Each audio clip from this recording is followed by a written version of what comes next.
సుదీర్ఘమైన ఉపదేశమైనప్పటికీ నేను సాధ్యమంత చిన్నదిగా దాన్ని కుదించి మనం మాట్లాడుకోవడానికి ప్రయత్నం చేద్దాం.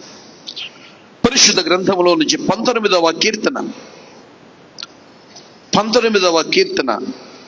1 నుంచి 4 వచనాలు. ఆకాశము దేవుని మహిమను వివరించుచున్నది, అంతరిక్షము ఆయన చేతి పనిని ప్రచురపరుచుచున్నది. పగటికి పగలు బోధ చేయుచున్నది, రాత్రికి రాత్రి జ్ఞానము తెలుపుచున్నది. వాటికి భాష లేదు, మాటలు లేవు, వాటి స్వరము వినబడదు. దాని కొలనూలు భూమి అంతంతటా వ్యాపించి ఉన్నది. లోక దిగంతముల వరకు వాటి ప్రకటనలు బయలు వెళ్ళుచున్నవి. చాలు, ప్రార్థన చేద్దామా? అందరూ కూడా ప్రభువా నాతో దైవ సేవకుని ద్వారా మాట్లాడు ప్రభువా అని మనం అడుగుదాం. నామకే వాస్తే అని వచ్చి కూర్చుని వెళ్ళొద్దు. నాకేమైనా దొరికిద్దా అన్నట్లుగా మనం వెళ్ళాలి. లక్షల మంది ఇశ్రాయేలీలు కోట్ల మందిగా మారిన తర్వాత మన్నా దొరికినంత వరకు కూడా వారు వెతికి మన్నాను తిన్నారు. అప్పటి వరకు వారికి ఏ బలహీనత అనారోగ్యాలు లేవు. వారు కనాను వెళ్ళిన తర్వాత ఆ స్థలములో ఉన్న ఆహారము తింటం మొదలుపెట్టిన తర్వాత చిన్న చిన్న బలహీనతలు బయలుదేరాయి. మన్నా విలువ తెలియనంత వరకు సనుగుకున్నారు, కానీ తెలిసిన తర్వాత వాళ్ళు వెతికితే మన్నా దొరకలేదు. ఇది సత్యం, మీరు గ్రహించాలి ఈ విషయాన్ని. ఈరోజు మన్నా యేసుక్రీస్తు అంటాడు, పరలోకం నుంచి దిగి వచ్చిన మన్నాని నేనే అన్నాడు. ప్రభువా, ఈ వాక్యము మన్నాగా నా ఆత్మకు ఆహారముగా మార్చు ప్రభువానని ప్రార్థన చేసుకోండి. దయగలిగిన మా యేసయ్య, సర్వోన్నతుడివైన నీ చేతులకు ఈరోజు ఈ బిడ్డల్ని అప్పగిస్తూ ఉండగా నాతో మాతో ఉండి మాట్లాడండి, సహాయం చేయమని ప్రార్థన చేస్తున్నాం. మహోన్నతుడివైన నీ చేతులకి అప్పగిస్తూ ఉన్నాం తండ్రి. నీ దాసును అనుగడ మరుగుపరిచి నీ బిడ్డలకి కావలసిన శ్రేష్టమైన సంగతులను మీరు బయలుపరచండి. యేసయ్య దివ్యనామములో ప్రార్థిస్తూ ఉన్నాను పరమ తండ్రి, ఆమేన్. స్తోత్రం. హల్లెలూయా, హల్లెలూయా. అందరం బిగ్గరగా చెప్దామా? హల్లెలూయా. 8 సంవత్సరాల వయసు ఉన్న ఒక పాప వాళ్ళ నాన్న దగ్గరికి వచ్చి, డాడీ ఈ సంవత్సరంలో నాకు మంచి గిఫ్ట్ ఇవ్వు డాడీ, నాకు నా పుట్టినరోజున అంది. డాడీ అన్నాడు బిడ్డనెత్తుకుని, నీకంటే నాకు ఎవరున్నారమ్మా, నీకు మంచి గిఫ్ట్ ఇస్తాను నేను ఈ సంవత్సరం నీ పుట్టినరోజున అని వాగ్దానం చేశాడు. రోజులు గడుస్తూ ఉన్నాయి. ఆ పాప పుట్టినరోజు దగ్గర పడతా ఉంది. పిల్లకి కొంచెం నలతగా ఉందని, అనారోగ్యంగా ఉందని హాస్పిటల్కి తీసుకువెళ్ళాడు నాన్న.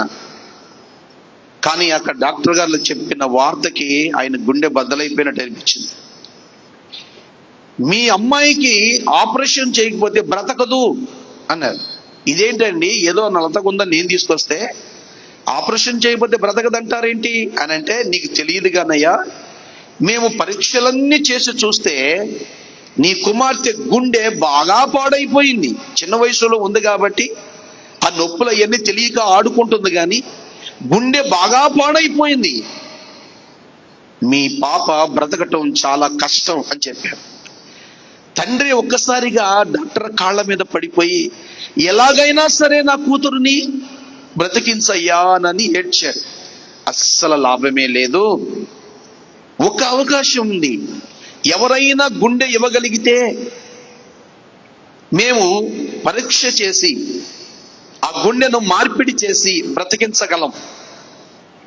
అదైనా సంపూర్ణంగా 100% మీకు గ్యారంటీ ఇవ్వటం లేదు, అవకాశం ఉంది అని చెప్పారు. కొద్ది కాలం గడిచింది. అమ్మాయికి ఆపరేషన్ చేశారు. ఆపరేషన్ సక్సెస్ అయ్యింది. చిన్నారి బ్రతికింది. స్తోత్రం కలుగునగాక. పాప చాలా రోజులు హాస్పిటల్లో ఉంది. అక్కడి నుంచి డిశ్చార్జ్ అయ్యి ఇంటికి తిరిగి వచ్చింది. రోజులు గడుస్తూ ఉన్నాయి, పిల్ల కుదుట పడుతూ ఉంది. అమ్మాయి పుట్టినరోజు వచ్చింది. నాన్న కొన్ని గిఫ్ట్ కోసం చూస్తుంది. సాయంత్రం వరకు ఎదురు చూసినా నాన్న గిఫ్ట్ తీసుకుని రాలేదు. చాలా కొంచెం వేదనగా ఉంది మనసంతా, నాన్న రాలేదు అని. కానీ తన ఎదురుగా ఉన్న ఒక టేబుల్ మీద ఒక పేపర్ ఉంది. ఆ పేపర్ ఎవరో తీసుకుని వచ్చి, మీ నాన్నగారు రాసిన లెటర్ అమ్మా అని ఇచ్చారు.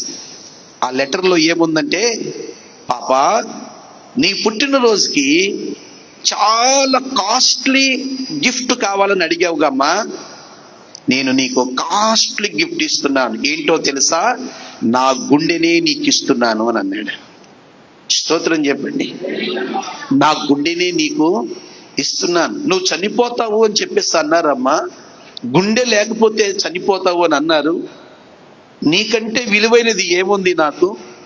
నీ పుట్టినరోజున విలువైన గిఫ్ట్ ఇస్తానని నేను నీకు మాట ఇచ్చాను కదా. ఇప్పటి వరకు నాన్న కూతురులాగా దూరంగా ఉన్నావు, కానీ ఇప్పుడు నీ హృదయములో నా గుండెను పెట్టేసి, నీ శరీరంలో నా గుండెను పెట్టి మన ఇద్దరు ఇంకా బాగా దగ్గర అయిపోయా. నేను ఎక్కడో లేనమ్మా, నీలోనే ఉన్నాను. నా గుండె నీకు గిఫ్ట్ అని అంటే ఆ పిల్ల చాలా చాలా చాలా చాలా ఏడ్చింది. ఎందుకు ఈ మాట మీకు చెబుతున్నాను అనంటే, పరిశుద్ధ గ్రంథంలో ఈ 19వ కీర్తనలో ఏమంటాడు అంటే, ఆకాశము దేవుని మహిమను వివరించుచున్నవి, అంతరిక్షము ఆయన చేతి పనిని ప్రచురం చేయుచున్నవి, పగటికి పగలు బోధ చేయుచున్నది, రాత్రికి రాత్రి జ్ఞానము తెలుపుచున్నది. వాటికి భాష లేదు, మాటలు లేవు, వాటి స్వరము వినబడదు. వాటి కొలనూలు భూమి అందంతటా వ్యాపించి ఉన్నది. ఆ లోక దిగంతముల వరకు వాటిని ప్రకటనలో. అంటే దాని అర్థం ఏంటో తెలుసా? దేవుడు చేసిన సృష్టి, వినాలి, దేవుడు చేసిన సృష్టి ఒకటి ఆకాశము. ఈ ఆకాశమట, దేవాను నన్ను చేసావు గనుక నీ మహిమను నేను వివరించాలి. ఎందుకనంటే సూర్యుడు, చంద్రుడు, నక్షత్రములు, కాలము, ఇవన్నీ కూడా ఆకాశం వైపు చూసినప్పుడు దేవుని, ఇది నేను దేవుని చేత సృష్టించబడిన వ్యక్తిని అనని అవి దేవుని మహిమపరుస్తున్నాయట. అంతరిక్షము దేవుని మహిమను వివరిస్తూ ఉందట. పగలు రాత్రి, సూర్యుడు, చంద్రుడు, భూమి, ఆకాశము, నక్షత్రములు, చెట్లు, పక్షులు, జలచరాలు సమస్తమును దేవుని మహిమను వివరిస్తూ ఉన్నాయి. భూదిగంతముల వరకు భూమి మీద సృష్టిలో ఏదైతే ఉందో ప్రతిదీ నాకై నేను అయ్యింది కాదు, నన్ను చేసిన వాడు కూడా ఉన్నాడు, ఆయన సర్వశక్తి మంతుడు, ఆయనే ప్రభు అయిన యేసుక్రీస్తు అని దేవుని మహిమ గురుస్తూ ఉన్నాయి. కానీ దేవుని సృష్టిలో మానవ జాతి అనేది ఒకటి ఉందిగా, మానవులు అనేవారు ఒకరు ఉన్నారుగా. జాతిలో అన్ని రకాల కంటే ప్రధానమైన స్వరూపము, దైవ స్వరూపము దేవుడే. మనిషిని అంటారు, నైనా నువ్వు భగవన్ స్వరూపము, దేవుడు లాగా వచ్చావురా బాబు అంటారు. ఏ సహాయం చేసినా, ఏ ప్రమాదము తప్పించినా, ఏ ఆపదలో ఆదుకున్నా నువ్వు దేవుడు లాగా వచ్చావు అని అంటారు చాలా మంది. అవునా కదా? ఎందుకు అంటే మనము దైవ స్వరూపులమై ఉన్నాం, దేవుని స్వరూపమై ఉన్నాం. కానీ అంతరిక్షము దేవుని గురించి చెబుతుంటే, ఆకాశము దేవుని గురించి చెబుతుంటే, పక్షులు, జలచరాలు సమస్తము లోకములో ఉన్న సృష్టంతా దేవుని గురించి చెబుతా ఉంటే, దేవుని స్వరూపమై ఉండి దేవుని మాట చేత అవి నిర్మించబడ్డాయి, దేవుని చేతుల చేత మనం నిర్మించబడ్డాం. మనము గొప్ప, అవి గొప్ప? మనమే గొప్ప. అయినప్పటికీ నేను దేవుడు చేసిన సృష్టిని, వాటిలో ఉన్న గొప్పతనాన్ని చూస్తున్నాం తప్ప సృష్టిని చేసిన సృష్టికర్తని మనం స్పష్టంగా చూడలేకపోతున్నాం. దేవునికి మహిమ. చాలా సార్లు మీకు చెప్తాను నేను, అరే ఈ బిల్డింగ్ కట్టిన వాడు ఎవడరా భలే కట్టాడు అంటే బాగుంటుందా? బిల్డింగా నువ్వు చాలా బాగున్నావు అని అంటే బాగుంటుందా? హలో, ఏమనాలి? ఆ బిల్డింగ్ చూడరా ఎంత బాగుందో, మంచిదేనే కాదన్ను, కానీ దానికి 25% ఓట్లు. కానీ ఎవడు కట్టాడో కానీ భలే కట్టాడరా అనేదానికి 100% ఓట్లు. అరే బిర్యానీ నువ్వు భలే బాగున్నావు, నేను లొట్టలేసుకుంటా తింటున్నాను అంటే బాగుంటుందా? అరే ఈ బిర్యానీ ఎవరు చేశారో కానీ భలే చేశారా అని అంటే బాగుంటుందా? హలో, మీరు సరిగ్గా మాట్లాడుతున్నది ఎవరు? ఏమనాలి? ఎవరు చేశారో కానీ చాలా రుచిగా చేశారు అనేది చాలా బాగుంటుంది. అలాగే మానవుడు అనేవాడు, లోకమా చాలా అందంగా ఉన్నావు, ప్రకృతి చాలా బాగా ఉన్నావు, మనం అక్కడికి వెళదాం, ఆ ఊరు వెళ్దాం, ఈ ఊరు వెళ్దాం, ఆ వనాల దగ్గరికి వెళదాం, ఆ వాటర్ ఫాల్స్ దగ్గరికి వెళదాం, ఈ పర్వతాల దగ్గరికి వెళదాం, ఎందుకంటే లొకేషన్ భలే ఉంటుంది, వాటర్ ఫాల్స్ భలేగా ఉంటాయి, చూసి ఎంజాయ్ చేసి వస్తూ ఉంటాం. కానీ నువ్వు నేర్చుకోవాల్సిన విషయం ఏంటో తెలుసా? దీనిని చేసిన వాడు చాలా అద్భుతంగా చేశాడు అని. హల్లెలూయా. అందుకని నేనేం చెబుతున్నాను అనంటే, దేవుడే మనకి గిఫ్ట్ గా ఇచ్చేది ఇది. అంతే. ఇందాక పాప తన తండ్రి మాట్లాడుతూ ఉన్నాడు, నేను నీకు ఏమిస్తున్నాను? నా గుండెనే నీకు గిఫ్ట్ గా ఇస్తున్నాను. మానవుని తయారు చేసి మానవ జాతిని ఆయన పోషించడానికి ప్రకృతిలో అన్ని కోసం గిఫ్ట్ గా ఇచ్చేసాడు. ఇవ్వలేదా? గాలి ఇచ్చాడు, నీరిచ్చాడు, ఆకాశం ఇచ్చాడు, పగలు నేలడానికి, రాత్రి నేలడానికి, సూర్య చంద్రులను ఇచ్చాడు, నక్షత్రాలను ఇచ్చాడు, నీరునిచ్చాడు, అగ్నినిచ్చాడు. అగ్ని దేవుడిచ్చాడు, అగ్ని దేవుడు కాదు. నీరు దేవుడిచ్చాడు, నీరు దేవుడు కాదు. గాలి దేవుడిచ్చాడు, గాలి దేవుడు కాదు. వీటన్నిటిని చేసిన వాడు ఒకడున్నాడు, సృష్టికర్త ప్రభు అయిన యేసుక్రీస్తు వారు. కానీ మానవుడు సృష్టికర్తను వదిలిపెట్టి సృష్టిని ఆరాధన చేస్తున్నప్పుడు సృష్టి ద్వారానే దేవుడు జ్ఞానము నేర్పడానికి ప్రయత్నం చేస్తాడు ఆయన. హల్లెలూయా. ఏమంటున్నాను నేను? ఈ రోజు వాక్యాన్ని జాగ్రత్తగా వినాలి. సృష్టికర్తను వదిలిపెట్టి సృష్టిని ఆరాధన చేస్తూ ఉన్నప్పుడు ఆ సృష్టి ద్వారానే మానవుడికి జ్ఞానము నేర్పడానికి ప్రయత్నం చేస్తాడు ఆయన. అలాంటి ప్రకృతిలో ఉన్న ఒక విషయాన్ని తీసుకుని ఆయన ఈ రోజున మానవుడికి జ్ఞానము నేర్పడానికి సిద్ధపడ్డాడు. దేని ద్వారా నేర్పుతున్నాడు అనేదే ఈ రోజు మన పాఠం. పరిశుద్ధ గ్రంథంలో నుంచి ఒక మాట మనం తీసుకుని వెళ్దాం. యోనా గ్రంథము 1వ అధ్యాయము 17వ వాక్యం. యోనా గ్రంథము 1వ అధ్యాయము 17వ వాక్యం. గొప్ప మత్స్యము ఒకటి యోనాని మింగవలెనని యెహోవా నియమించి ఉండగా యోనా ఆ మత్స్యము యొక్క కడుపులో ఉండెను. ఒకటి యోనా గ్రంథము 2వ అధ్యాయము 10వ వాక్యం. అంతలో యెహోవా మత్స్యమునకు ఆజ్ఞయ్యగా అది యోనాను నేల మీద కక్కివేసెను. ఈ భాగాన్ని నేను ఎక్కువ వివరించాలనుకోవట్లేదు, కానీ మీ అందరికీ తెలుసు కదా. తెల్లారు లెగిస్తే మీ కళ్ళన్నీ కూడా బైబిల్ మీదే ఉంటాయి. కళ్ళు తెరిస్తే బైబిల్, కన్ను మూస్తే బైబిల్. ఏమండి? మాట తెరిస్తే బైబిల్. ఏమండి? మీరు పడుకోబోయే వరకు బైబిలే. అలాంటి బైబిల్ యొక్క పండితులైన మీ అందరికీ బాగా తెలుసు యోనా గ్రంథం కదండి. అందుకే ఇంకా తిరిగేస్తానే ఉంటారు యోనా గ్రంథం ఎక్కడుందానని. మీ అందరికీ నిండు వందనాలు. దేవునికి మహిమ కలుగునుగా. ఈ భాగాన్ని మనం చూస్తే దేవుడు ఒక చేపని ఏం చేస్తా ఉన్నాడు అంటే ఆజ్ఞ ఇస్తూ ఉన్నాడు. ఏమని ఆజ్ఞ ఇస్తూ ఉన్నాడు? గొప్ప మత్స్యము ఒకటి యోనాను మృంగవలనని యెహోవా నియమించి ఉండగా యోనా ఆ మత్స్యము యొక్క కడుపులో ఉండెను అని మనం చూస్తూ ఉన్నాం. 2వ అధ్యాయము 10వ వాక్యంలో ఏమంటాడంటే అప్పుడేమన్నా మింగమన్నాడు, ఇప్పుడేమన్నా కక్కమంటా ఉన్నాడు. ఎవరికి చెబుతా ఉన్నాడు? మీరు జాగ్రత్తగా అందరు వినాలి. ఎవరు చెబుతున్నాడు? చేపకి చెబుతా ఉన్నాడు. చేప, నా మాట నువ్వు విను, నా మాట నువ్వు విను. ఆ సృష్టిలో ఉన్న ఆ మత్స్యాల్లో జలచరాల్లో ఒక శ్రేష్టమైన ఆ చేప వచ్చి దేవుని ఆజ్ఞ చేత యోనాను మింగినట్లుగా, యోనాను కట్టివేసినట్లుగా మనం చూస్తూ ఉన్నాం. ఈ దినాన చేప ద్వారా దేవుడికి మనం చెబుతున్న ఒక జ్ఞానం ఏంటి అంటే, ప్రకృతిలో ఉన్న ఒక చేప మానవుడితో మాట్లాడుతూ ఉంది. దేవుని ఆజ్ఞకు నువ్వు లోబడిన ఎడల నీవు దీవించబడతావు అని.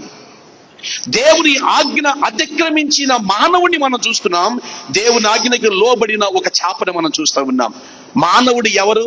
అతడు ఒక ప్రవక్త కాదా? అతడు ఒక భక్తుడు కాదా? దేవుని చేత నియమించబడిన వాడు కాదా? దేవుని యొక్క గొప్పతనం ఎరిగిన వాడు కాదా? దేవుని శాపము, దేవుని ఉగ్రత ఎరిగిన వాడు కాదా?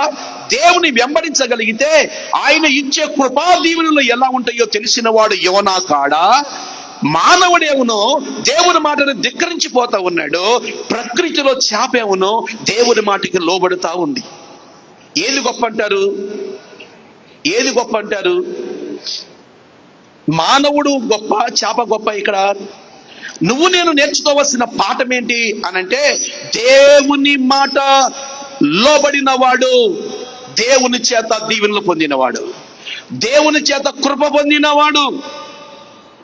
ఓ మానవుడా, నువ్వు జ్ఞానవంతుడు కదా, నువ్వు ప్రవక్తవి కదా, దేవుని స్వరాన్ని వినగలిగిన వాడవు కదా, నువ్వెందుకు దారి తప్పిపోతున్నావంటే, దారి తప్పిపోయిన ప్రతి వాడు కూడా నరకానికి దగ్గరగా ఉన్నాడనే సత్యాన్ని మర్చిపోకూడదు మనం ఎప్పుడు కూడా. బైబిల్ గ్రంథంలో మనం చూస్తే ఆదికాండం 3వ అధ్యాయం 17వ వాక్యంలో ఒక మాట రాయబడి ఉంది. ఏమని? ఆయన ఆదాముతో, నీవు నీ భార్య మాట విని తినవద్దని నేను నీకు ఆజ్ఞాపించిన వృక్ష ఫలములు తింటివి కదా, నీ నిమిత్తము నేల శపించబడి ఉన్నది, ప్రయాసముతోనే నీవు బ్రతుకు దినములన్నయు దానిని. మీకు ఏమర్థమైంది చదివిన దాన్ని చెప్పండి. ఆదాము అవ్వలతో దేవుడు చెప్పిన మాట ఏంటి? ఆజ్ఞ ఏంటి? నువ్వు తినవద్దు. దేవుడు ఈ మాట చెప్తున్నాడు, నువ్వు తినవద్దు అనని, ఆజ్ఞ అతిక్రమించవద్దు అని. దానికి రిజల్ట్ ఏంటి చెప్పండి? రిజల్ట్ ఏంటి చెప్పండి? శాపము తెచ్చుకుని ఉన్న మానవుణ్ణి మనం చూస్తూ ఉన్నాం. పరిశుద్ధ గ్రంథంలో ద్వితీయోపదేశకాండం 28 అంటాడు. మీరు చూడొద్దులే, నా వైపు చూడండి. ఏమంటాడంటే, నా మాట వినిన ఎడల, నా కట్టడలు పాటించిన ఎడల, నా ఆజ్ఞలో గైకొనిన ఎడల ఈ దీవెనలన్నీ నీ వెంట వచ్చును, నీకు సంప్రాప్తమగును అని అంటాడు. ఈ రోజున దేవుని సంగమా, సమస్యలు ఎక్కడి నుంచి వస్తా ఉన్నాయి? దేవుని మీద నిందలయ్యొద్దు, దేవుని మీద నిందలయ్యొద్దు. నేను యేసుప్రభు నమ్ముకున్నాను కానీ నా పాపాలన్నీ, నా శాపాలన్నీ పోలేదు. దేవుణ్ణి నమ్ముకున్నాను కానీ నా అప్పులు తీరలేదు. దేవుణ్ణి నమ్ముకున్నాను కానీ నా కుటుంబం సమాధానంతో లేదు. నేను యేసు ప్రభుని వెంబడిస్తున్నాను కానీ నా ఇంట్లో ఉన్న గలిబిళ్ళన్నీ పోవటం లేదు. మరి యేసు ప్రభు నమ్ముకునే ప్రయోజనం ఏముంది అనే ప్రశ్న చాలా మంది హృదయాల్లో అది పనిచేస్తూ ఉంటది. కానీ నేనేమంటున్నానో తెలుసా? దేవుడు నీకంటూ ఒక ఆజ్ఞ ఇచ్చాడు, దేవుడు నీకంటూ ఒక రూట్ చూపించాడు. నేనే మార్గాన్ని, నేనే సత్యాన్ని, నేనే జీవాన్ని అనని. ఈ మార్గాన్ని పట్టుకుని నువ్వు వెళ్ళాలి. చూడండి, కొన్నిసార్లు మనం ప్రయాణం చేసేటప్పుడు మధ్య మధ్యలో అడ్డ రోడ్లు వస్తాయి, రావా అండి? అడ్డ రోడ్లు వస్తూ ఉంటాయి. నువ్వు ఎక్కడికి వెళ్ళాలి? సుమారుగా విజయవాడ వెళ్ళాలి అనుకుందాం. నువ్వు వెళ్ళేటప్పుడు మధ్య మధ్యలో ఊర్లు కనపడవా? ఆ ఊర్లకి రోడ్లు రావా? మధ్య మధ్యలో వస్తాయి కదా, చీలికలు వస్తాయి కదా. నువ్వు వెళ్ళాల్సిన తిన్ననైన మార్గాన్ని నువ్వు వెళ్ళాలి కానీ మధ్యలో అడ్డ రోజులు వచ్చినాయి కదా అని చెప్పేసి ఈ రోడ్డు ఎలా ఉంటుందో ఆ రోడ్డు ఎలా ఉంటుందో అని వెళితే అన్ని రోడ్లు నీకు అనుకూలమైనవి కావు. అన్ని రోజులు నీకు అనుకూలమైనవి కావు, అన్ని దారులు నీకు అనుకూలమైనవి కావు. నువ్వు వెళ్ళవలసిన దారిలో నువ్వు వెళ్ళాలి. అందుకని యేసు అంటాడు, నేనే మార్గాన్ని, నేనే జీవాన్ని. అంటే నా మార్గము జీవ మార్గం. ఆ మార్గంలో నువ్వు ప్రయాణం చేస్తే యెహోవా దేవుడిని నువ్వు చూస్తావు, తండ్రి అయిన దేవుడిని నువ్వు చూస్తావు. మార్గము తప్పిన చుక్కల వలె నువ్వు తిరిగితే, గతి తప్పిన చుక్కల వలె నువ్వు ఉంటే నువ్వు అక్కడే ఉంటావు. సముద్రం అట నురుగులు కక్కుద్దట. సముద్రము నురుగులు కక్కుతూ పరవళ్ళు తొక్కుతూ వస్తుందట. ఎన్ని నురుగులు కక్కినా, ఎన్ని పరవళ్ళు తొక్కినా ఆ సముద్రపు తరంగాలు అక్కడే ఉంటాయి, దాటిపోవు.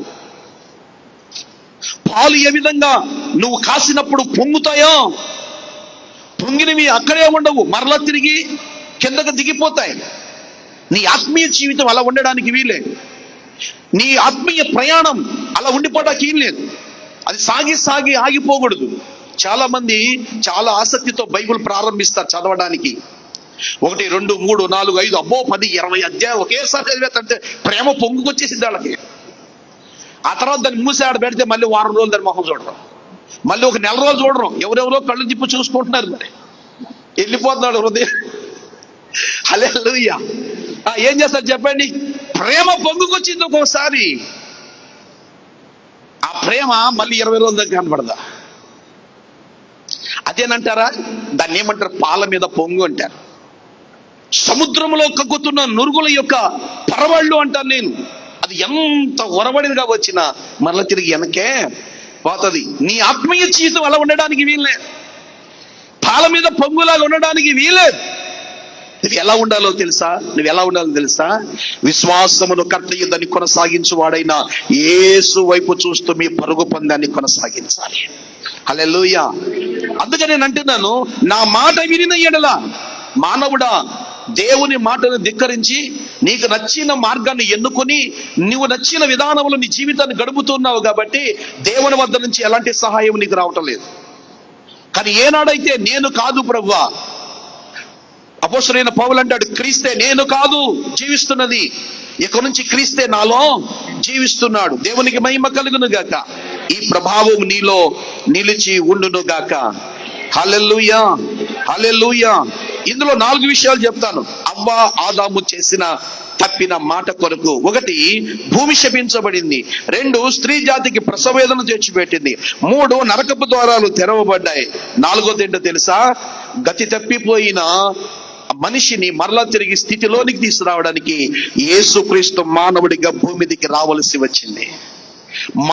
ఒక్క మాట తప్పినందుకు, ఏ దేవుడు మాట ఇచ్చాడో ఆ మాట తప్పినందుకు ఆ మనిషిని మరలా తిరిగి ఆ మాటలోనికి రప్పించడానికి, శాపము నుంచి విడిపించడానికి ఆ దేవుడే మానవుడికి ఈ లోకానికి వచ్చి శిలువ శ్రమని ఆహ్వానించడానికి కారణమైంది. ఆయనే దగ్గరకు వచ్చి శిలువ శ్రమని ప్రేమించి కౌగిలించుకున్నాడు. ఆయన కొరడా దెబ్బలను కౌగిలించుకున్నాడు, శిలువ మరణాన్ని కౌగిలించుకున్నాడు, సమాధిని ప్రేమతో ఆహ్వానించాడు. ఆయన ఎవరో తెలుసా? మాట ఇచ్చిన దేవుడు. దేవునికి మహిమ కలుగును గాక. అందుకని శాప ఈ రోజు నీకు నాకు ఏం చెప్తుందో తెలుసా? మానవుడా, దేవుని మాట చేతే నీ జీవితాన్ని కొనసాగించాలి. దేవుని స్వరూపంలో నీవు మాట తప్పడానికి వీల్లేదు, మార్గము తప్పడానికి వీలు లేదు. కానీ దైవ మార్గము శ్రేష్టమైన మార్గం అని ప్రభు ఈ రోజు మాట్లాడుతున్నాడు. హల్లెలూయా. సమూయేలు మొదటి గ్రంథం 15వ అధ్యాయం, సమూయేలు మొదటి గ్రంథం 15వ అధ్యాయం 22వ వాక్యంలో మాట్లాడుతాడు. అందుకు సమూయేలు తాను సెలవిచ్చిన ఆజ్ఞను ఒకడు గైకొనుట ఆయన సంతోషించునా? దహన బలులను అర్పించుట వలన ఆయన సంతోషించునా? ఆలోచించుము. బలులు అర్పించుట కంటే ఆజ్ఞను గైకొనుట, పొటేళ్ల కొవ్వులను అర్పించుట కంటే మాట వినుట శ్రేష్టము. ఎవరైనా ప్రవక్త అయిన సమూయేలు ఎవరితో మాట్లాడుతున్నాడు? రాజు అయిన సౌలుతో మాట్లాడుతున్నాడు. ఏమని మాట్లాడుతున్నాడు? సౌలా, నీకేం చెప్పాను? అమాలేకీయులను చంపిరండి, ఎవరిని కూడా ఉంచడానికి వీల్లేదు అని చెబితే నువ్వేం చేసావు అని అంటే, అయ్యా అందరినీ చంపేశాను. మరి ఈ అరుపులు నాకు ఎక్కడి నుంచి వినపడుతున్నాయి అని అంటే, కొవ్విన పొటేళ్లను, కొవ్విన ఎడ్లను నీ దేవుడైన యెహోవాకి నేను అర్పించడానికి తీసుకొచ్చానని చెప్తాడు. అప్పుడు అంటాడు, బలులు అర్పించుట కంటే మాట వినుట శ్రేష్టము. దేవునికి స్తోత్రం. ఏం చేయాలంట? బలులు అర్పించుట కంటే మాట వినుట. దేవుని మాట అంటే దేవుని వాక్యం. దేవుని వాక్యానుసారంగా నడిచిన వాడు దేవుని మాటను విన్నవాడితో సమానం. హల్లెలూయా, హల్లెలూయా. అందుకని సౌలా, నువ్వు దేవుని మాట వినలేదు. నువ్వు రాజుగా ఉండడం చూసావు, కానీ నిన్ను రాజుగా చేసిన రారాజు మాట నువ్వు వినలేదు. ఇది నువ్వు నేర్చుకోవాల్సిన పాఠం. నిన్ను రాజుగా ఎవరు చేశారు? గాడిదలు కాసుకునే నువ్వు రాజుగా అయ్యావుగా. దావీదు ఎవరు? గొర్రెలు కాసుకునేవాడు. సౌలు ఎవరు? గాడిదలు కాసుకునేవాడు. వీళ్ళందరూ కూడా గొప్పళ్ళేం కాదు. దీన స్థితి నుంచి ఉన్నతమైన స్థితిలో తీసుకురావడానికి ప్రేమ కలిగిన దేవుడే వాళ్ళని కరుణించాడు. గాడిదలు కాసుకుని నేను రాజుగా చేసింది ఎవరు? రారాజు అయిన యేసుక్రీస్తు. ఆయన మాట నువ్వు ధిక్కరిస్తే నీ రాజ్యం ఉంటదా? ఏం జరిగింది అక్కడ? 4 విషయాలు చెప్తాను. 1, రాజ్యాన్ని కోల్పోయాడు. 2, ప్రాణాలు కోల్పోయాడు. 3, వంశమంతా పాడైపోయింది. 4, లోదేబారులో దయనీయమైన పరిస్థితిలో తన వంశం ఉండిపోయింది. కాస్త కూస్తూ ఉన్నవాడు లోదేబారు. ఎక్కడండి? లోదేబారు. తన మనవడు యోనాతాను కుమారుడైన మనవడు కుంటివాడు దయనీయమైన దిక్కుమాల స్థితిలో ఉండిపోయాడు. కారణం ఏంటో తెలుసా? ఒక్క దేవుని మాట ధిక్కరించిన కారణం చేత. అందుకని సంఘమా, ఈనాటి దేవుని సంఘమా, పరలోక రాజ్యములో ప్రభు కుడి పార్శ్వాన కూర్చోబోతున్న దేవుని సంఘమా, దేవుని మాట మాత్రమే వినండి. మీ మనస్సును ఆలోచించకండి, మీ సొంత నిర్ణయాలు తీసుకోకండి. దేవుడు నీతో ఏం మాట్లాడబోతున్నాడు? ఏ నిర్ణయం నువ్వు తీసుకున్నా అది వాక్యానుసారమా కాదా? అది దైవచిత్తమా కాదా? అది దేవుని మార్గమా సాతాను మార్గమా? అది ముళ్ళ మార్గమా మంచి మార్గమా అని ఎన్నుకుని నువ్వు నిర్ణయం తీసుకోవాలి. అలా తీసుకున్నదే నిజమైన దేవుని సంఘం, అదే నిజమైన వధువు సంఘం, అదే పరలోక రాజ్యానికి వెళ్ళబోతున్న సంఘం. దేవునికి మహిమ కలుగునుగాక. హల్లెలూయా. అందుకే నిర్గమకాండం 19:5లో మాట్లాడతాడు, కాగా మీరు నా మాట శ్రద్ధగా విని నా నిబంధనలను అనుసరించి నడచిన ఎడల మీరు సమస్త దేశ జనులలో నాకు స్వకీయ సంపాద్యమగుదురు. అంటే అర్థం ఏంటి? నాకు, అమ్మా సందేశం అర్థమవుతుందా మీకు? నాకు స్వకీయ సంపాద్యం అవుతారని దాని అర్థం ఏంటో తెలుసా? ఆయన స్వకీయ సంపాద్యం ఎవరో తెలుసా? పరలోక రాజ్యంలో భూమండలంలో 7 మండలాల్లో ఉన్న 7 ఖండాలలో ఉన్న 275 దేశాలలో ఉన్న ప్రజలు ఎవరైతే పరలోక పట్టణములో ఆయన గుమ్మములోనికి వెళ్తారో వాళ్ళే ఆయన సంపాద్యం. నా స్వకీయ సంపాద్యం అంటే నా రక్తము చేత కొనుక్కున్న వాళ్ళు అని అర్థం. యేసయ్య రక్తములో కడగబడిన వాళ్ళు అని అర్థం. 5,000 మంది ఉన్నారు, ఆ సంఘములో 10,000 మంది ఉన్నారు, ఆ సంఘములో 2 లక్షల మంది ఉన్నారు. ఒక ఆయన అంటాడు 150,000 మంది విశ్వాసులు ఉన్న సంఘము కలిగిన నన్ను 100 మందిని కూడా సమకూర్చుకోలేనాడు మాట అంటాడా అంటాడు ఏదో ఒక సందర్భంలో. 150,000 మంది ఉంటే ఎవడకు కావాలి? 10 లక్షల మంది ఉంటే ఎవడకు కావాలి?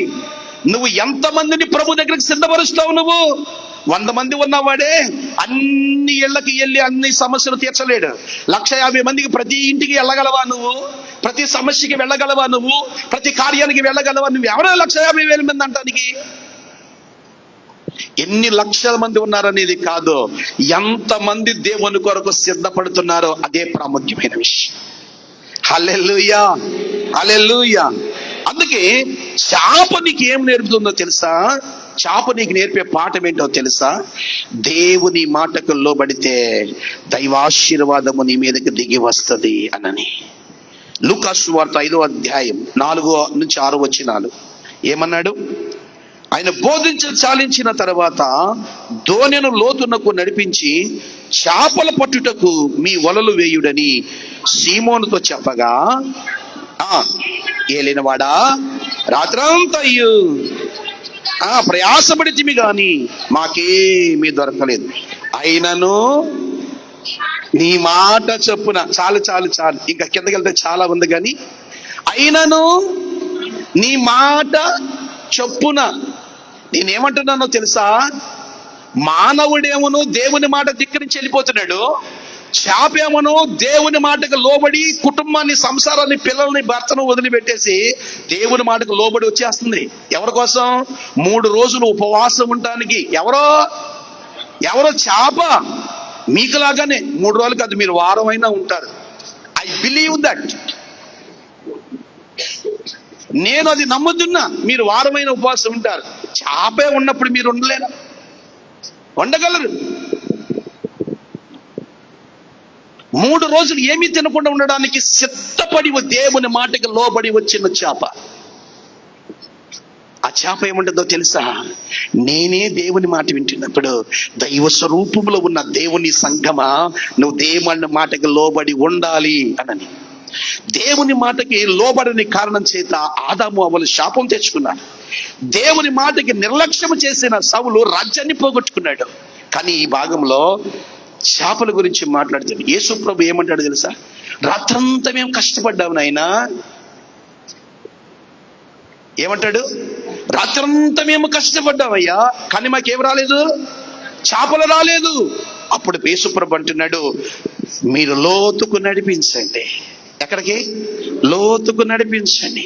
ఆయన కుడివైపున అంటాడు, కుడివైపున మీరు వల వేయండి. ఆయన చెయ్యలా చూపించగానే ఎక్కడెక్కడ చేపలన్నీ వచ్చేసి ఉంటాయి. అక్కడికి వల వేస్తే విస్తారమైన చేపలు పడ్డాయి. నేనేమంటానో తెలుసా? మొట్టమొదటి వెళ్ళిన వారికి దైవ మాట లేదు, వాళ్ళ అనుభవాలన్నమాట. ఇక్కడ వేస్తే చేపలు పడతాయి, అక్కడ వేస్తే పీతలు పడతాయి, వాళ్ళ ఉద్దేశం అది. కానీ ఇక్కడ దేవుడు ఉన్నాడు, దేవుని మాట. అయ్యా మేమైతే వేస్తే మాకు ఏ చేప పడలేదు, కానీ నీ మాట చొప్పున. దేవుని సంగమా, చేపలు ఆత్మలకు సాదృశ్యం, చేపలు ఆశీర్వాదానికి సాదృశ్యం, చేపలు సంతానానికి సాదృశ్యం, చేపలు దీవెనలకు సాదృశ్యం. దేవుడు అంటాడు, ఏ సంఘము దేవుని మాటకు లోబడుతుందో ఆ సంఘము ఆశీర్వాదకరంగా ఉంటది, ఆ సంఘము దీవెనకరంగా ఉంటది. హల్లెలూయా. చేప ఏం నేర్పింది చెప్పండి మనకి? చేప ఏం నేర్పింది? నేను దేవుని మాట వింటున్నాను, దైవ స్వరూపులను నువ్వు ఇంకా మాట వినాలి. సెకండ్ పాయింట్, మత్తయి సువార్త 17వ అధ్యాయం 27వ వాక్యం. ఫస్ట్ పాయింట్ లో 3 పాయింట్లు చూసాం. సెకండ్ పాయింట్ లో మత్తయి సువార్త 17వ అధ్యాయం 27వ వాక్యం. అయినను మనము వారికి అభ్యంతరము కలుగుకున్నట్లు నీవు సముద్రమునకు పోయి గాలము వేసి మొదట పైకొచ్చు చేపను పట్టుకొని దాని నోరు తెరచిన ఎడల 1 షెకేలు దొరుకును. దానిని తీసుకుని నా కొరకును నీ కొరకును. వింటున్నారా? యేసు ప్రభు అయిన శిష్యులు పట్టణంలోనికి వచ్చారట. ఆ పట్టణంలో పన్నులు వసూలు చేసేవాడు ఒకడు వచ్చి పేతురు దగ్గరకు వచ్చి, ఇదిగో ప్రతి మనిషి గవర్నమెంట్కి ప్రతి సంవత్సరము 1/2 షెకేలు పన్ను కట్టాలన్న సంగతి మీ గురువు గారికి తెలియదా?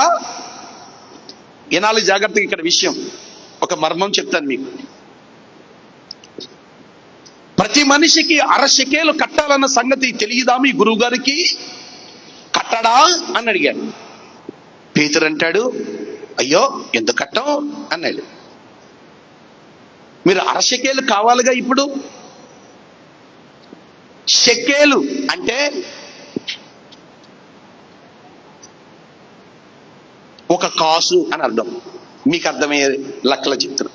షెకేలు అంటే 1 కాసు, 1/2 షెకేలు అంటే 1/2 కాసు అని అండి. ఇప్పుడు ఏం కట్టాలో తెలుసా?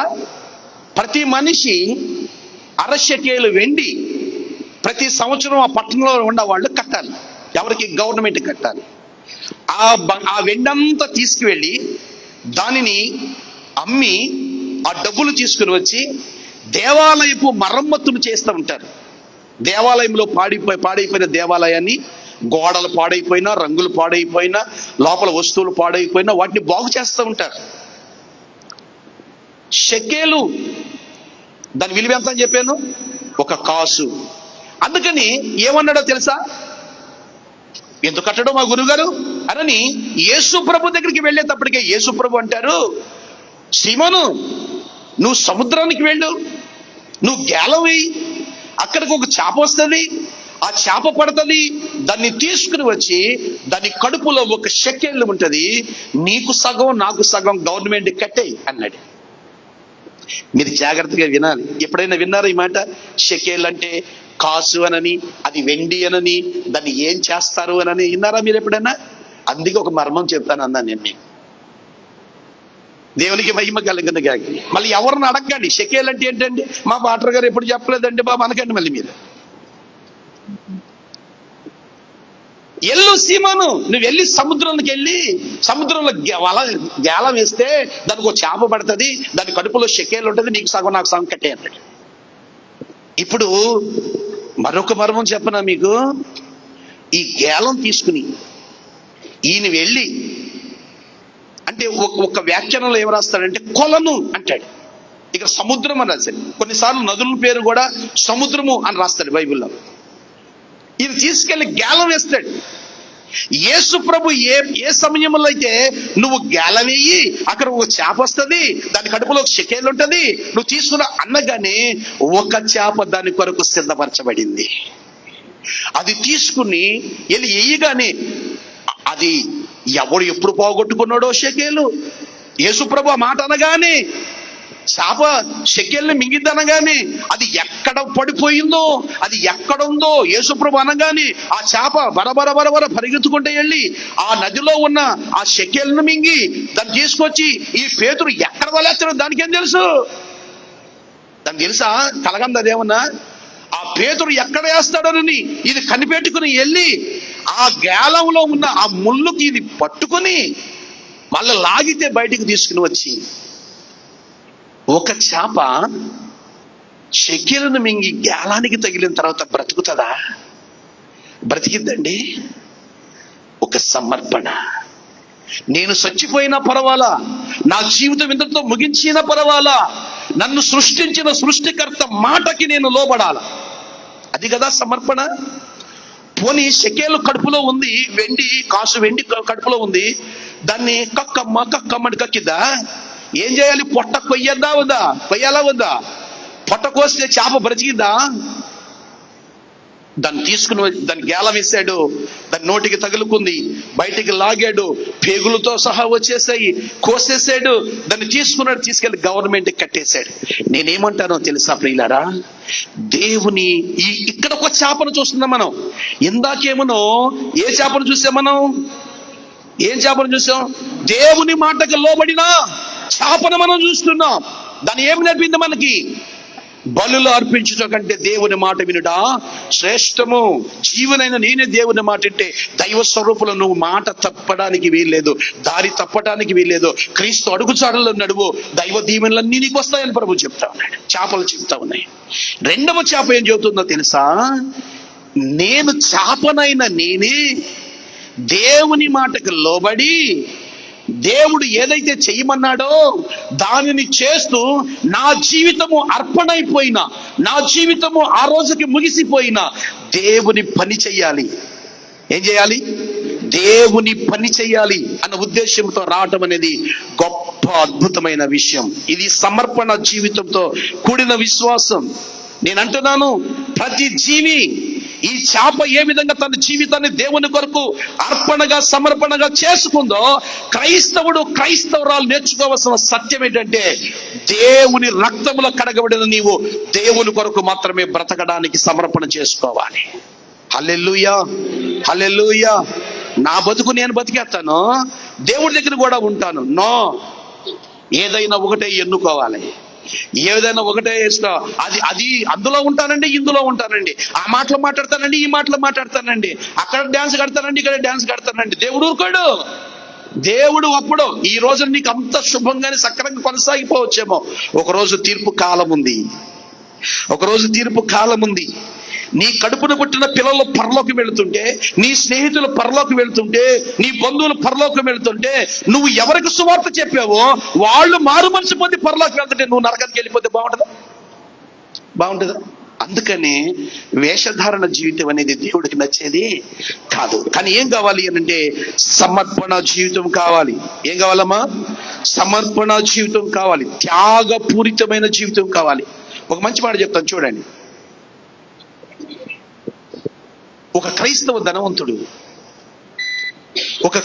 ధనవంతుడు 2 కాళ్ళు ఊసకాళ్ళు చక్రాల బండి మీద వెళ్తా ఉన్నాడు. కొంత దూరం వెళ్ళిన తర్వాత ఒక రాయి తగిలి పడిపోయాడు. ఒక చిన్న పాప తన చేతిలో ఉన్న రొట్టెలు కింద పడేసి పరుగున వెళ్ళి ఆయన్ని పైకి లేపింది. కింద పడిపోయిన డబ్బులన్నీ ఆయన జేబులో వేసింది. చిల్లర డబ్బులన్నీ ఏరి ఆయనకి ఇచ్చింది.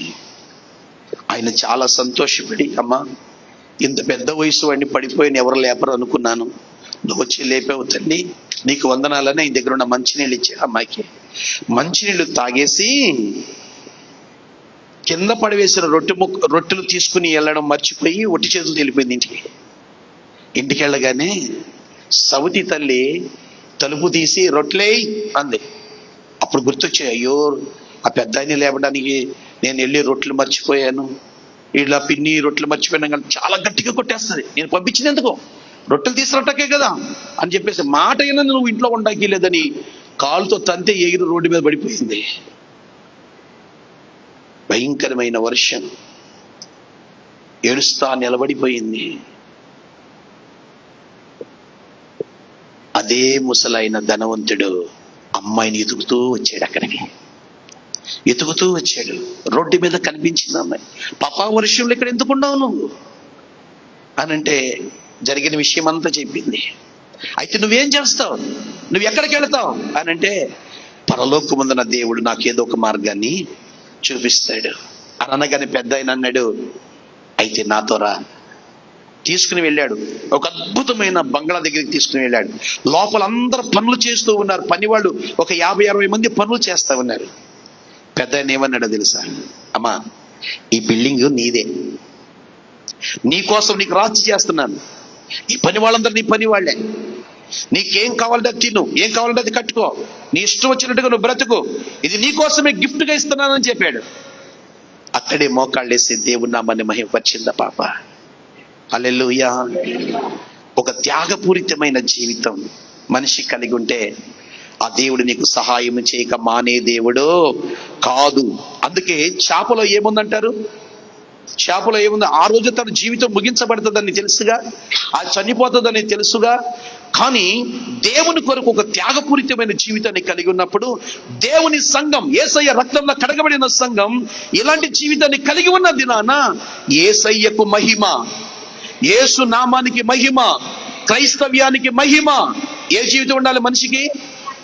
త్యాగపూరితమైన జీవితం. రోమపత్రిక 6:13 మాట్లాడతాడు, మరియు మీ అవయవములను దుర్నీతి సాధనములుగా పాపమునకు అప్పగింపబడి అయితే మృతులలో నుండి సజీవులనుకుని మిమ్మల్ని మీరే దేవునికి అప్పగించుకోనండి, మీ అవయవములను నీతి సాధనములుగా అప్పగించుకోండి అంటాడు. అవయవములు అంటే ఏంటి? అవయవములు అంటే ఏంటి? నోరు ఆరాధనకు, సువార్తకి అప్పగించాలి. కళ్ళు దర్శనమునకు, మంచి చెడులు గ్రహించడానికి ఉపయోగించాలి. చెవులు దేవుని స్వరాన్ని వినడానికి, దేవుని వాక్యాన్ని వినడానికి ఉపయోగించాలి. కాళ్ళు చేతులు మంచి చేయటానికి నడవడానికి ఉపయోగించాలి. హృదయము శరీరము దేవుని కొరకు ఆలయముగా దేవుని సంఘము నియమించుకోవాలి. హల్లెలూయా, హల్లెలూయా, హల్లెలూయా. దేవుని పిల్లలారా, ఈ విషయం మీరు గ్రహించాలని తెలియజేస్తున్నాను. లూకా సువార్త 24వ అధ్యాయం, నేను 10 నిమిషాలు ముగిస్తాను దేవుని వాక్యాన్ని. లూకా సువార్త 24వ అధ్యాయం 41-42 వాక్యాలు.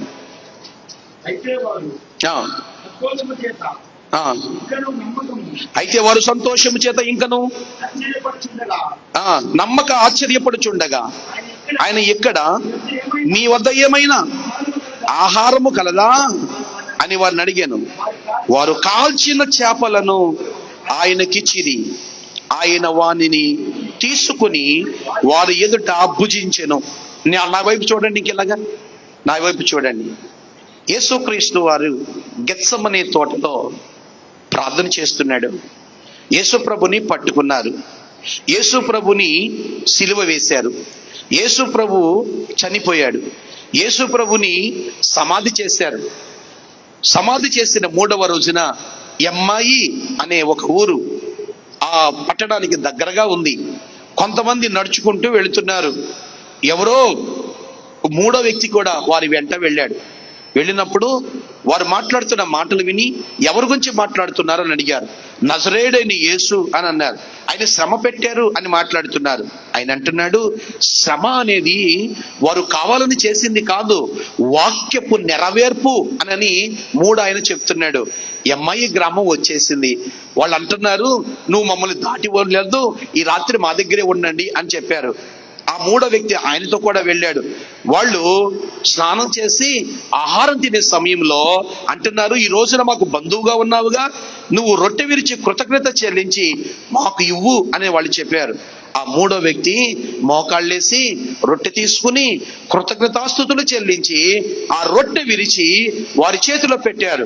వాళ్ళు నోట్లో పెట్టుకోగాని వాళ్ళు మనోనేత్రాలు తెరవబడి 3వ వ్యక్తి యేసుక్రీస్తు అనే సంగతి తెలిసి వారు ఈయన యేసు సుమి అనగానే ఆయన అదృశ్యమైపోయాడు. ఆ మాట మరలా తిరిగి వాళ్ళు ఆ రాత్రే తెల్లవారేసరికి నడుచుకుంటూ పరిగెత్తుకుంటూ యెరూషలేము వెళ్ళారు. యెరూషలేములో 11 మంది అపోస్తలులు ఉన్నారు. వారు మాట్లాడుకుంటున్నారు, యేసుక్రీస్తు 3వ దినాన లేచి పేతురుకి కనిపించాడంట అని చెప్పుకుంటూ ఉండగా ఈ ఎమ్మాయి గ్రామ ప్రజలు వెళ్ళి, పేతురుకే కాదు నాయన, రాత్రి మాకు కూడా కనిపించాడు, ఆయన తిరిగి లేచాడు అని చెబుతూ ఉండగానే అదే యేసు ప్రభు, లేచిన యేసు ప్రభు, మృతుడుగా ఉన్న యేసుక్రీస్తు సజీవుడై పునరుద్ధరణై తిరిగి లేచిన యేసయ్య వాళ్ళు మాట్లాడుకుంటూ ఉండగానే ఆ రూమ్ లోనికి ప్రత్యక్షమైపోయి మీకు సమాధానం కలుగును గాక అనగానే ఒక్కసారిగా భయపడిపోయిన వాళ్ళంతా కూడా దయ్యం దయ్యం దయ్యం అంటున్నారు. అప్పుడు యేసయ్య అంటున్నాడు, నేను దయ్యమును కాదు, నేనే సజీవుడైన దేవుణ్ణి. హల్లెలూయా. మేము ఎలా నమ్మాలి? చూడు నా చేతిలో గాయాలు, చూడు నా కడుపులో ఉన్న డొక్కలో ఉన్న బళ్ళెపు పోటు, చూడు నా కాళ్ళల్లో ఉన్న గాయాలు అని అంటే నమ్మట్లేదు వాళ్ళు. అప్పుడు అంటున్నాడు, మీ దగ్గర ఏమైనా ఉన్నాయా అని అంటే వాళ్ళ దగ్గర కాల్చిన చేప ముక్కలు ఉన్నాయి. అప్పుడు వాళ్ళు ఏమంటున్నాడంటే ఆ చేప ముక్క ఒకటి తీసి యేసు ప్రభుకి ఇస్తే ఆ యేసు ప్రభు తినేసాడు సార్ శుభ్రంగా. ఆయన చూడండి, నేనెవరని, నేను దెయ్యాన్ని కాదు, తిరిగి లేచిన క్రీస్తుని అని చెప్పేసి ఆయన తెలియచెప్పటం అనేది చాలా గొప్ప విషయం. ఆయన క్రీస్తు అని వాళ్ళు నమ్మడానికి అక్కడ ఉన్న ఎండిన కాల్చిన చేపే సాక్ష్యం. స్తోత్రం చెప్పండి. ఆయన యేసు క్రీస్తు అనడానికి ఏమున్నాయి అక్కడ సాక్ష్యం? ఆ చేపలు లేకపోతే వాళ్ళు తెలిసేది కాదు. కానీ చేప, అక్కడ కాల్చిన చేప యేసు ప్రభు తినటం వలన యేసు ప్రభువే దేవుడు అనడానికి గొప్ప సాక్ష్యముగా చేపలు ఉన్నాయి. నేనంటున్నాను, నువ్వు యేసు ప్రభు గురించి తెలుసుకోలేదా? హలో, యేసు ప్రభు గురించి మీరు తెలుసుకోలేదా? యేసు ప్రభు దేవుడు అని నమ్మారా? అందరూ నమ్మారమ్మా? మగ పిల్లలారా మీరు నమ్మారా? వెనకున్న వాళ్ళందరూ యేసు ప్రభు దేవుడు అని నమ్మారా? నమ్మితే ఎవరికైనా చెప్పారా అమ్మా? చెప్పారా? శుభమస్తులో చీరలు బాగా ఉంటాయంట. అబ్బే మిస్సమ్మ ఉంది కానీ ఎందుకు, వేస్ట్, పాతది, డొక్కు వేస్ట్. ఎక్కడికి వెళ్ళాలి? సౌత్ ఇండియాకి వెళ్ళండి, KLMకి వెళ్ళండి. ఇంకోటి ఏంటి చెప్పండి అమ్మా? చెన్నై షాపింగ్ మాల్కి వెళ్ళండి, దానికి వెళ్ళండి. ఎందుకు వెళ్తున్నావు నువ్వు? ప్రతిదానికి వెళ్ళావు కాబట్టి. నువ్వు కొనకపోయినా అది ఎలాగుందో చూసి తిరిగేసి ఆడి చేత తిట్లు తిని వస్తాను. మనకున్న అలవాటే కదా. కొనకపోయినా ఏం చేద్దాం? తిరగేసి మరగేసి తిట్లు తిని తిరిగి వచ్చేది. నువ్వు దానికి వెళ్ళు, నువ్వు దీనికి వెళ్ళు, నువ్వు అక్కడికి వెళ్ళు. మన దగ్గర లేదు కానీ ఇప్పుడు కుటుంబం వాళ్ళు బిర్యానీ గురించి చెప్తారండి. ఏ మూలలో, రాజమండ్రిలో ఎక్కడ బిర్యానీ బాగుంటుంది, ఎక్కడ దమ్ బిర్యానీ బాగుంటుంది, ఎక్కడ ఫ్రాన్స్ బిర్యానీ బాగుంటుంది, ఎక్కడ చికెన్ బిర్యానీ బాగుంటుంది, వాళ్ళని అడిగితే ప్రతి వీధిలో సందులో గొంతులో ఉన్నాయని చెప్తారు. ఎందుకు అమ్మా? ఎందుకు? వాళ్ళు తిరిగారు కాబట్టి, వాళ్ళు తిన్నారు కాబట్టి, వాళ్ళు వెళ్ళారు కాబట్టి ఈ అనుభవాలన్నీ మనకే చెబుతా ఉంటారు. దేవుని పిల్లలారా, మరి యేసుక్రీస్తు గురించి యెహోవా ఉత్తముడని రుచి చూచి తెలుసుకున్నాను. మరి ఈ రుచి నువ్వు చూడలేదా? ఒక ఆయన అంటాడు, ఏ చేపల పులుసు, ఏ చేపల పులుసు? ఇక్కడ దేవి చౌకి దగ్గర చేపల పులుసు అమ్ముతారంట. మరి ఎక్కడో నాకు తెలియదు, దేవి చౌక అని మాత్రం తెలుసు. రోజు మధ్యాహ్నం వెళ్ళిపోయి చేపల పులుసు తెచ్చుకునేవాడట. ఎందుకని?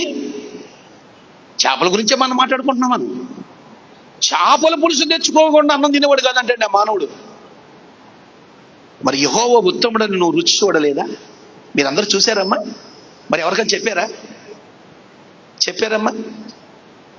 ఒక్క ఆత్మనన్న ప్రభు దగ్గర నడిపించారా? ఆ రుచి చెప్పి, ఆ టేస్ట్ చెప్పి, సౌత్ ఇండియాకి వెళ్ళండి, కేఎల్ఎంకి వెళ్ళండి, అక్కడికి వెళ్ళండి, ఇక్కడికి వెళ్ళండి అని చెప్పి మీరు దేవుని సన్నిధికి రండి, దేవాలయానికి రండి, దేవుని బలిపీఠం దగ్గరికి రండి, యేసుక్రీస్తు సిలువ దగ్గరికి రండి, యేసుక్రీస్తు కలవరి కొండ దగ్గరికి రండి, యేసు సమాధి దగ్గరికి రండి చెప్పారమ్మా ఎప్పుడన్నా? మరి ఇప్పుడన్నా మనం ఒక నిర్ణయం తీసుకున్నామా? ఒక చేప యేసుక్రీస్తు పునరుద్ధరణై తిరిగి లేచాడని ఆ శిష్యులందరికీ చెప్పినట్లుగా యేసు ప్రభువే నిజమైన దేవుడు, యేసే లోకరక్షకుడు, యేసే పరలోక రాజ్యం ఇచ్చేవాడు, నీవు మారు మనసు పొందితే పరలోక రాజ్యం నీదే, రా దేవుని సన్నిధికినని ఈ సంవత్సరంలో ఒక్కరినన్నా తీసుకొద్దామా? 10 మందిని వద్దు, 5గురిని వద్దు, 3గురిని వద్దు, నువ్వు 2 తీసుకొస్తానన్నా వద్దు, 2 తీసుకురావద్దు, నువ్వు ఒక్కరిని తీసుకొస్తావా?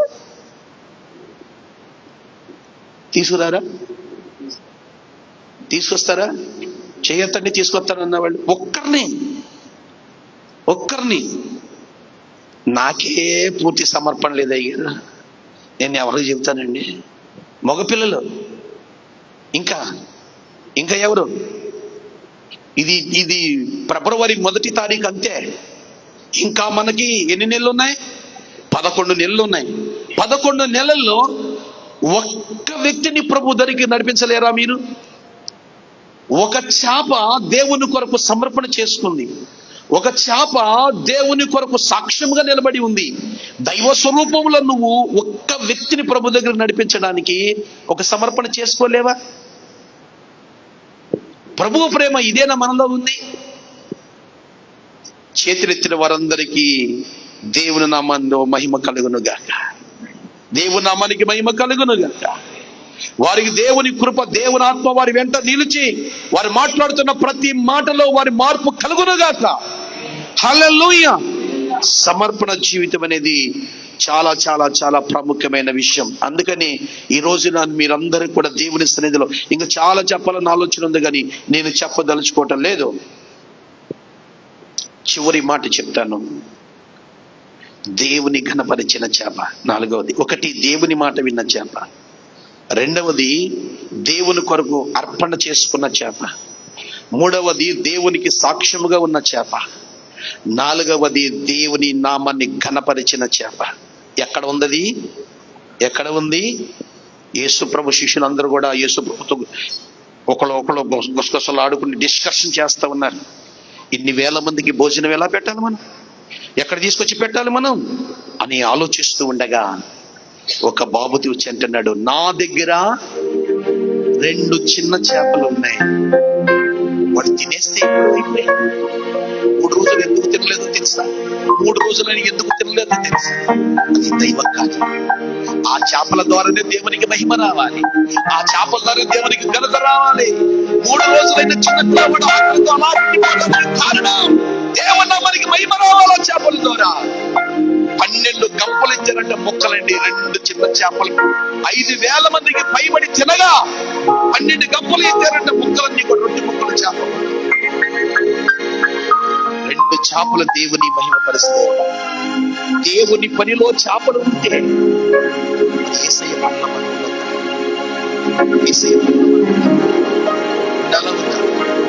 ఏ పని చేస్తావు? నువ్వు పాటలు పాడుతావా? నువ్వు ప్రార్థన చేస్తావా?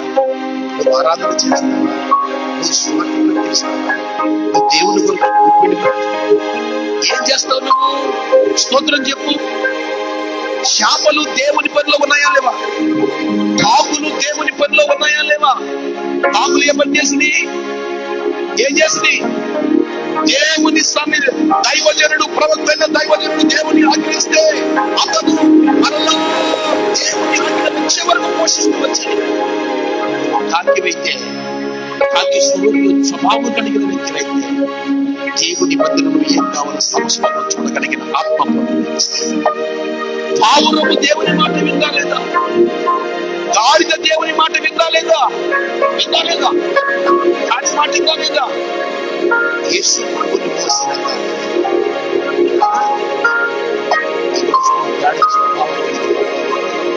ప్రభుని జీవితాన్ని మోస్తానికి ఇష్టపడ్డా.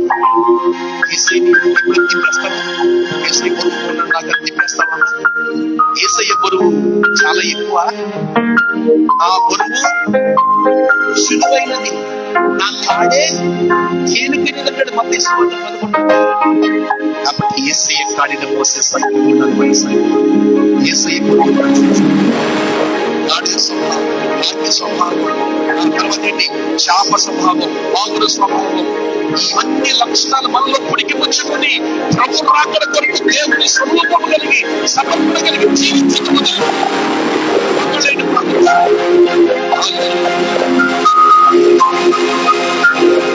ఏ చేపలాగా ఉంటావు నువ్వు? ఏ చేపలాగా ఉంటావు?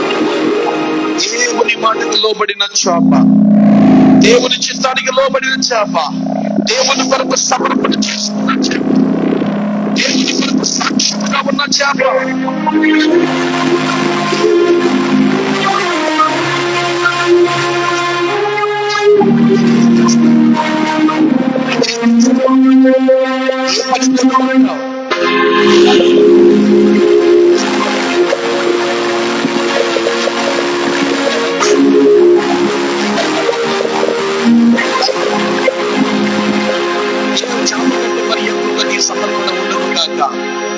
చాప కంటే త్యాగపూరితమైన జీవితం నీలో ఉండను గాక.